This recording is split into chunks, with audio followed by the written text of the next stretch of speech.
যুদ্ধের দাম যে চুকাতে হয় তা এবার হাড়ে হাড়ে টের পাচ্ছে ওয়াশিংটন। ইসরায়েলের সঙ্গে জোট বেঁধে ইরানের ৩টি পারমাণবিক কেন্দ্রে বোমা হামলা চালিয়ে যে আগুনে ঘি ঢেলেছিল যুক্তরাষ্ট্র।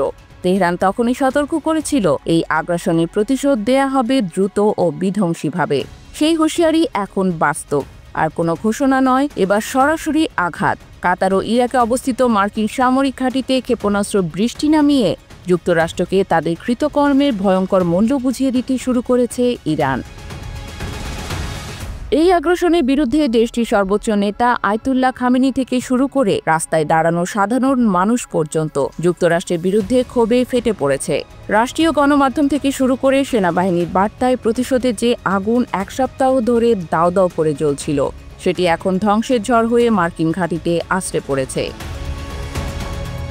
ইরানের রাষ্ট্রীয় গণমাধ্যম বরাতে এএফপি জানিয়েছে, কাতার ও ইরাকে অবস্থিত মার্কিন সামরিক ঘাঁটি লক্ষ্য করে ক্ষেপণাস্ত্র হামলা চালিয়েছে ইরান। রাষ্ট্রীয় টেলিভিশন বিষয়টিকে সম্প্রতি পারমাণবিক স্থাপনায় মার্কিন হামলার শক্তিশালী জবাব বলে উল্লেখ করেছে। ইরানের বিপ্লবী গার্ড বাহিনী এক বিবৃতিতে জানিয়েছে, ইয়া আবা আবদুল্লাহ আল হুসেইন ও বাশারাত ফাতে নামের 2 অপারেশনের মাধ্যমে তারা কাতার ও ইরাকে অবস্থিত মার্কিন সামরিক ঘাঁটিগুলোকে লক্ষ্যবস্তু করেছে। ইরানের বার্তা সংস্থা তাসনিম নিউজ জানায়, সোমবার সন্ধ্যায় এই অভিযানে ব্যবহার করা হয়েছে খাইবার নামের মাল্টি ওয়ারহেড বহনকারী ক্ষেপণাস্ত্র এবং সর্বাধুনিক ড্রোন।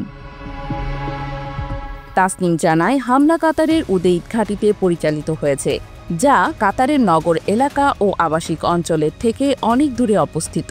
এতে ঘাঁটিটি ব্যাপক ক্ষতিগ্রস্ত হলেও জনমনে কোনো আতঙ্ক ছড়ায়নি বলে সেনাবাহিনী দাবি করেছে।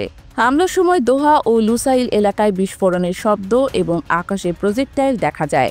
এই হামলার মাধ্যমে ইরান তাদের বার্তা স্পষ্ট করেছে, যে কোনো আক্রমণের জবাব দেবে বিধ্বংসী শক্তিতে। আইআরজিসির প্রধান কর্মকর্তা জানিয়েছে, আমাদের সার্বভৌমত্বে হস্তক্ষেপের প্রতি উত্তর কখনোই ছাড় দেওয়া হবে না। বিশ্লেষকরা বলছেন, এই হামলা মধ্যপ্রাচ্যের নতুন এক অধ্যায়ের সূচনা। ইরান ও যুক্তরাষ্ট্রের মধ্যকার উত্তেজনা আরেক ধাপ এগিয়েছে, যা সরাসরি সামরিক সংঘর্ষের আশঙ্কা জাগাচ্ছে। এর ফলে পুরো অঞ্চল জুড়ে অস্থিতিশীলতা বেড়ে যাবে এবং আন্তর্জাতিক সম্প্রদায়ের জন্য কঠিন চ্যালেঞ্জ হয়ে উঠবে। মধ্যপ্রাচ্যের পরিস্থিতি এখন এক অজানা সংকটের মুখোমুখি।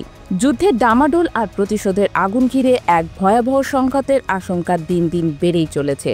কূটনীতিকরা শান্তি প্রতিষ্ঠার জন্য দ্রুত উদ্যোগ গ্রহণের আহ্বান জানাচ্ছেন, কিন্তু মাঠে যুদ্ধের ছায়া দিন দিন ঘন হচ্ছে।